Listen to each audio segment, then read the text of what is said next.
Amazing. Well, you just flew in today. Thank you so much for being here with us. Absolutely. Got here late last night, but all good. Good to be here. Toronto is beautiful. Toronto is beautiful. You're also going to be spending a lot more time here. Yes. Yes.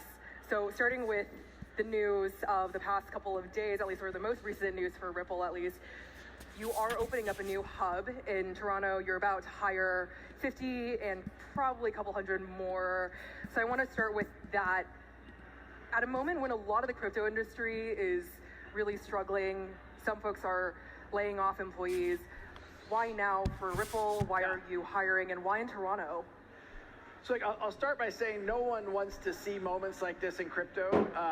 The layoffs are frustrating to read, the hiring freezes. One of the advantages of having a lot of gray hair is I've seen this play before a little bit. We have been in a very strong position as a company. We have hundreds of open positions. We hope to add about 200 to 250 people between now and the end of the year. As you described, we just announced today, maybe it was yesterday, the opening of our first office in Canada, which comes, we've opened an office in Dublin this year, opened an office in Miami this year. And so in Canada, we're really trying to make it an engineering hub. We intend to hire 50 people here by the end of the year. We've already hired 10. And look, I think the big change that's happened is it used to be Silicon Valley had a bit of a monopoly or a certain advantage around tech talent. That is just not true today. Schools like the Toronto Metropolitan University, Waterloo University, they're extremely smart engineers based here, and we think bringing them into crypto and blockchain, particularly at a time when maybe it's not as exciting, the hype around prices, actually it's a time to build. It's a time to look at the long term and create value. Yeah. Do you think it'll be more challenging to recruit some of these students as they're watching, as they're watching the price of Bitcoin or all these other cryptocurrencies, including XRP, drop? That's a pretty scary industry to walk into. I think the kind of people Ripple wants to hire take the long view. If you're just chasing the money and the volatility or the hype, that's not really the kind of people we want to hire anyway. So I don't think it will affect much, in part because, look at this conference. We're apparently in a bear market in technology, certainly a bear market in crypto. It's packed. There's over 35,000 people here. There's a lot of excitement around technologies that can change the world, and I think that's always been the case. I think that's true today in crypto and blockchain. I think it'll be true, regardless of, what the short-term gyrations of crypto are. Yeah, I want to seize on that for a second. The kind of people that Ripple wants. You are almost 700 people now. Adding in the new hires, you're going to be almost 1,000 by the end of this year. Minus a few. Yeah. Rounding up a little bit. But you kind of teased the fact that you were hiring quite heavily earlier before this Toronto news came out on Twitter, and I will read this out. You wrote, Ripple is hiring hundreds around the globe, and I'm going to cuss, I'm sorry. Fair warning, we have a no assholes policy here. Is that cussing now? I think asshole is cussing. Look, I think at a time when there's been a lot of attention on culture, some of it negative, there's a really aggressive piece by the New York Times about a crypto company. Certainly you've seen some tweet storms from other CEOs. I think culture matters. I think you have to think about it. You have to invest in it. You have to be intentional about it. And I think we do try to enforce a no assholes policy. Look, it pains me to say this to some degree, but we have hired and subsequently fired some exceptionally talented people because they simply, they couldn't work well with other people. And if you can't work in a community, work in an environment where, everyone at Ripple wears the same color jersey. We might have different numbers on the jersey, but we're all on the same team. And if you think that's not the case, then you're not going to pass our no asshole policy, and we're going to ask you to leave. Yeah. And I don't apologize for that, by the way. I'm proud of that. Yeah. No, everyone's version of who an asshole is, I realize, is different.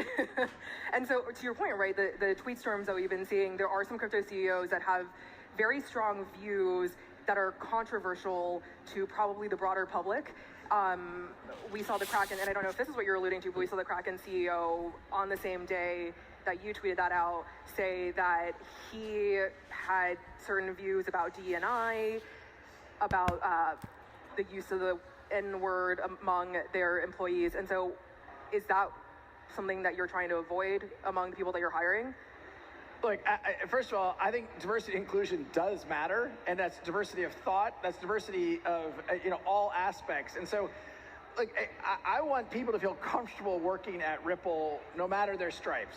And I have read some of the stuff that I've read in the New York Times, and I'm just like, you've got to be kidding. Look, I will also say I think in some ways the world has become overly woke at times. That's my own personal view. But look, Ripple is a place where we care about people's perspectives. One of our core values is around transparency. And I think there's a way you can be direct with someone. You can be very direct, but you can still be empathetic and not rude. And that to me is the difference between being an asshole and not an asshole. If you can't say something without thinking about how to communicate something that is direct, but also aware of how that other person might think. And look, I don't know what's true, and I read the media, but some of the stuff I've read would not fly at Ripple. Like what? Well, you mentioned one specific thing, so I'll quote you. There was a reference to maybe using the N-word at work would not be inappropriate. I don't remember exactly what was said, but come on. Yeah. I react to that and just I don't get it.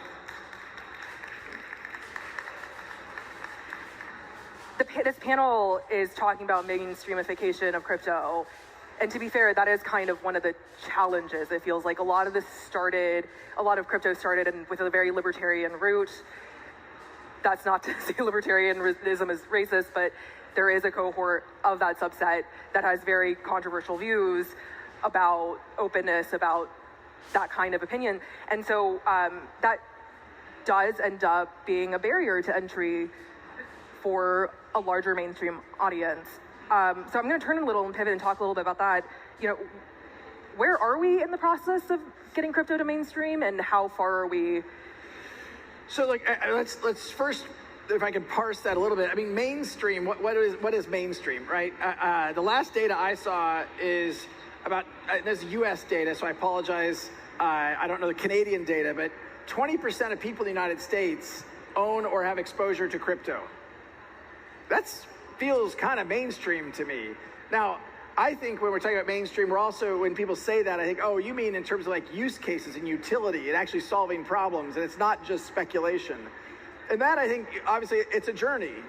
Now, if you compare the chart of internet adoption to crypto adoption, you actually see it on a very similar curve. So part of my optimism about what's happening despite the current downturn is, if you step back and look at the big picture, Webvan went away, Pets.com went away. That doesn't mean that those technologies haven't been profound and changed society in lots of ways. And I think the same is true in crypto and blockchain. We're just seeing that journey. And sometimes the hype gets ahead of the reality. Then you have a reset. We clearly have been seeing that the last few weeks. But I think, mainstream is, in the eye of the beholder. I also think, we have to look at it from, what about Argentina, where you already have crypto entering, kind of mainstream payments, consumer payments. Anyway, so I think it kind of depends on how you define mainstream. Yeah, I mean, to your point, yes, crypto is also a very broad term because there's so much part of it now. There's NFTs, there's DeFi, there's all these different aspects. So maybe let me take a step back and say, what use cases do you see more promise in within crypto that can become mainstream? Well, sorry, the last part, that can become mainstream, that can be the new internet.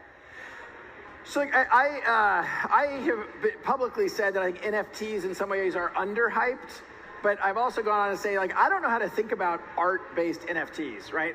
Why is a Bored Ape of one variety more or less valuable than another one? I don't know. But I also don't know why a Van Gogh is more or less valuable than a Picasso. That's just not my... Do you own any NFTs?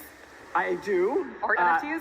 I don't own any Bored Ape, but look, I think NFTs, the way I think about it, and not surprisingly the way Ripple has kind of approached this, it's about utility.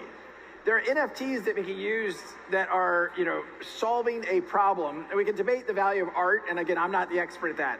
But I think the nature of what an NFT is to tokenize an asset and make it more easily managed. I'll give one example. Rights management in Hollywood. Why can't the ownership of content rights be an NFT?